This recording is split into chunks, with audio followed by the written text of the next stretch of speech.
Então vamos à pergunta que não quer calar. De quem é a culpa? E sim, não há motivos para poder comemorar, mas tem muitas coisas para você entender.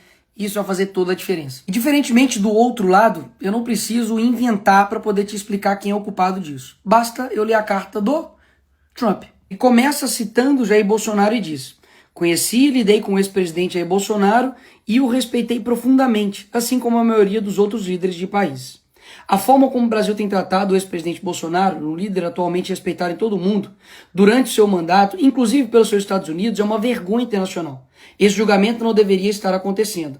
Trata-se de um caça às bruxas que deve acabar imediatamente. Ou seja, o Trump deixou bem claro no primeiro parágrafo da carta que a culpa não é do Bolsonaro, a culpa é de quem está perseguindo o Bolsonaro. E piora, em parte devido aos ataques insidiosos do Brasil contra as eleições livres e os direitos fundamentais da liberdade de expressão dos americanos, como foi ilustrado recentemente pelo STF, que emitiu centenas de ordens secretas e ilegais de censura às plataformas de mídia social dos Estados Unidos. Lembra disso aí. E para poder refrescar aí a sua memória, o assessor do Trump ele foi detido pelo Moraes aqui em Brasília em 2021. O Alexandre de Moraes também derrubou o X, o Twitter aqui do Brasil. E também derrubou a Rumble, que é uma rede social que tem ligações muito próximas com a Truth Social, que também é uma plataforma criada pelo Donald Trump. Dito isso, não sou eu, Bolsonaro, a direita que está falando. É a carta do Trump. Ela continua. A partir de 1º de agosto de 2025, cobraremos uma tarifa de 50% sobre qualquer produto brasileiro enviado aos Estados Unidos. Ou seja, devido à perseguição, nós vamos cobrar essa taxa. Mesmo depois de uma carta tão clara e transparente, a esquerda quer dizer que o culpado não é o presidente da República, mas o Bolsonaro, que nem presidente é. Será mesmo?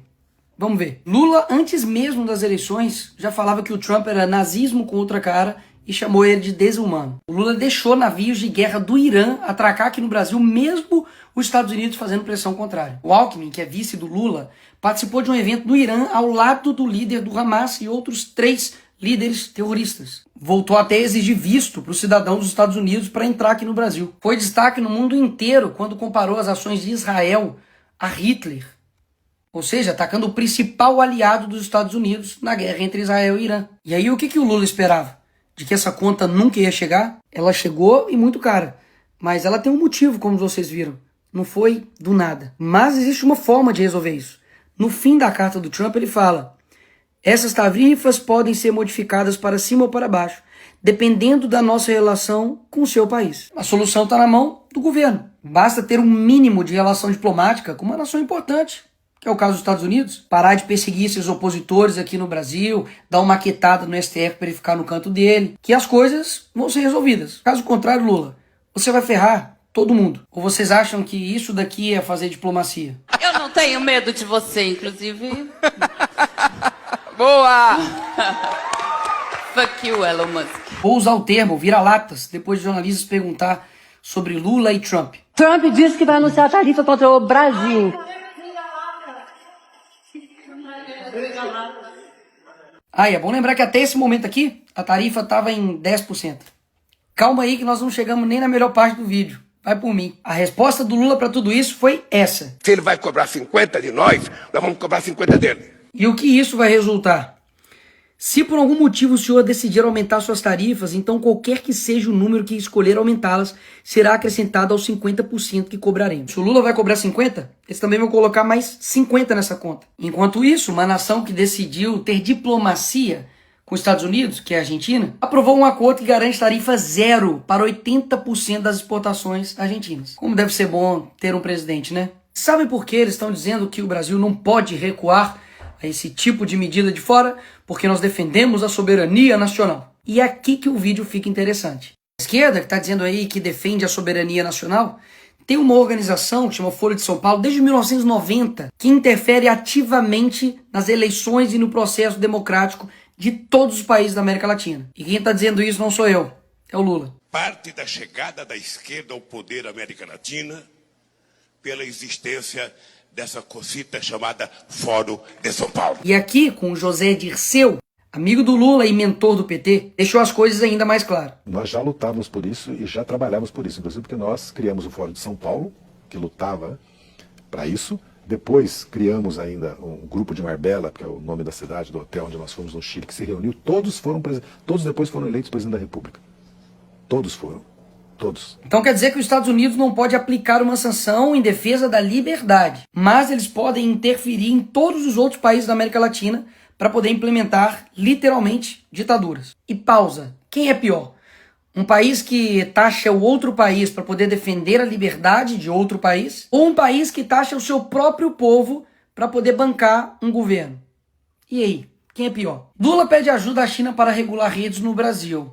Ora, isso aqui não ataca a nossa soberania nacional? Quando o PT lá em 2016 pediu proteção internacional diante do impeachment da Dilma, não era ataque à soberania nacional, né? Tenho certeza, não era interferência, era só uma ajuda, né? Quando a Gleisi, deputada do PT, pediu numa TV árabe ajuda a todo mundo árabe pela liberdade do Lula, aí não era interferência. Além dessa balela que eles dizem defender a soberania nacional, eles também não respeitam a soberania nacional dos outros países, pelo visto também não. Foi lá na Argentina visitar uma condenada por corrupção e fazer lá cartazinho para ela ser livre, em outro país. Eu já ia me esquecendo, esse aqui é bom demais. Aqui está o Felipe Neto pedindo ajuda internacional para o John Biden, para Kamala Harris, para poder conter o Bolsonaro aqui quando ele era presidente. Como eu disse, qual que era a desculpa deles?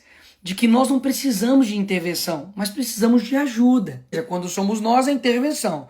Quando é a esquerda pedindo, não é intervenção, é ajuda. A Dilma também, quando foi nos Estados Unidos e na Europa buscar apoio contra a prisão do Lula, com certeza também não foi pedindo nenhuma intervenção no Brasil, né? Até mesmo que o Lula estava na Noruega. Por fim, o que esses dois aqui estavam achando? De que eles iam implantar aqui uma ditadura, calar seus opositores, perseguir, deixar inelegível por nada. Porque eu não sei se você sabe, Bolsonaro não está inelegível porque ele tentou dar um golpe. Foi porque ele fez uma reunião com embaixadores.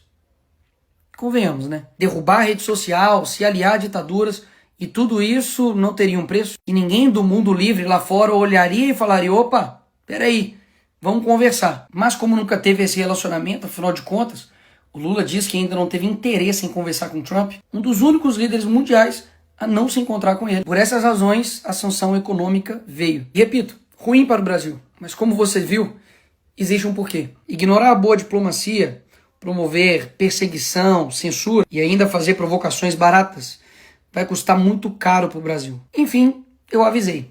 Se a gente não parasse o Lula ia parar o Brasil.